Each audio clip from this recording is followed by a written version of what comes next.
ধন্যবাদ জ্ঞাপন কৰিছো ইমানালি ডাঙৰীয়াই কৈ গৈছে হিলফুল সোসাইটিৰ ইয়াতে যিখন মুকলি সভা সাংস্কৃতিক গণৰাজ্য দিৱস উপলক্ষে প্ৰথম বাৰ্ষিক অধিৱেশন মুকলি সভাৰ আয়োজন কৰিছিল তেখেতসকলে প্ৰথমতে হিলফুল সোসাইটিৰ সভাপতি সম্পাদক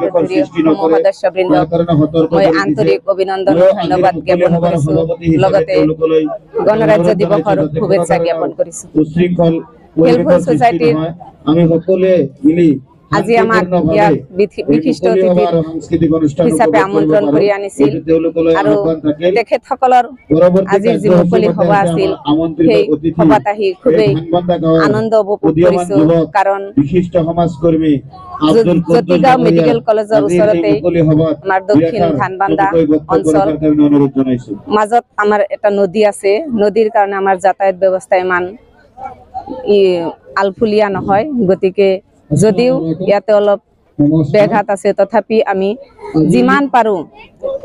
এই দক্ষিণ ধানবান্ধা গাঁও অঞ্চলৰ লগত আমি জ্যোতিগাঁৱৰ মানুহবিলাকে ওতপ্ৰোতভাৱে সকলো কামৰ লগত আমি জড়িত থাকো আৰু তাৰো ব্যতিক্ৰম নহয় এই হিলফুল সোসাইটিৰ এই সোসাইটিয়ে যি ৭৬তম গণৰাজ্য দিৱসৰ আয়োজন কৰিছে খুব উলহ মালহেৰে ইয়াত বিভিন্ন ঠাইৰ পৰা আমাৰ গেষ্টসকল উপস্থিত হৈছিল তেওঁলোকৰ মূল্যৱান বক্তব্য ৰাখিছে আৰু এনজিঅ'ৰ অৰ্থাৎ সোসাইটিৰ সমাজ ব্যৱস্থাৰ ক্ষেত্ৰত এনজিঅ'ৰ ভূমিকা কি এই সম্পৰ্কে বিশদভাৱে আলোচনা কৰিছে গতিকে এই সোসাইটিক ধন্যবাদ জ্ঞাপন কৰিছো লগতে সোসাইটিক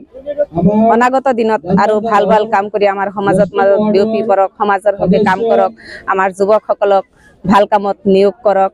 এইখিনি আশা ৰাখিছো আৰু খুবেই ভাল লাগিছে আজি এই অধিৱেশনত উপস্থিত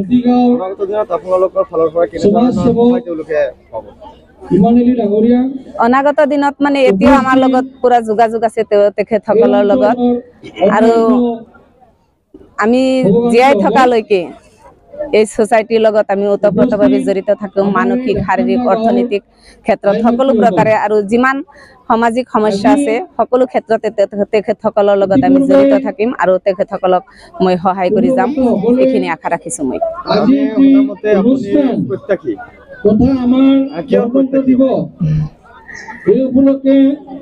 সমাগত আমাৰ পঞ্চায়ত নিৰ্বাচন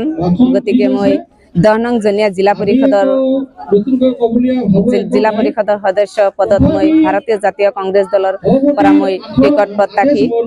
গতিকে আপোনালোকৰ সকলোৰে ওচৰত অৰ্থাৎ ধানবান্ধা অঞ্চল অৰ্থাৎ আমাৰ গোটেই জনীয়া জিলা পৰিষদৰ এলেকাৰ ভিতৰত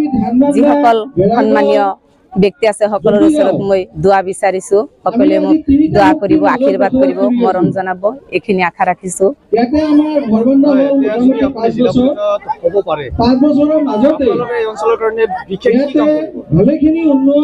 প্ৰথমতে মই যদি আল্লাহ বা ভগৱানে মোক প্ৰতিনিধি নিৰ্বাচন কৰে মই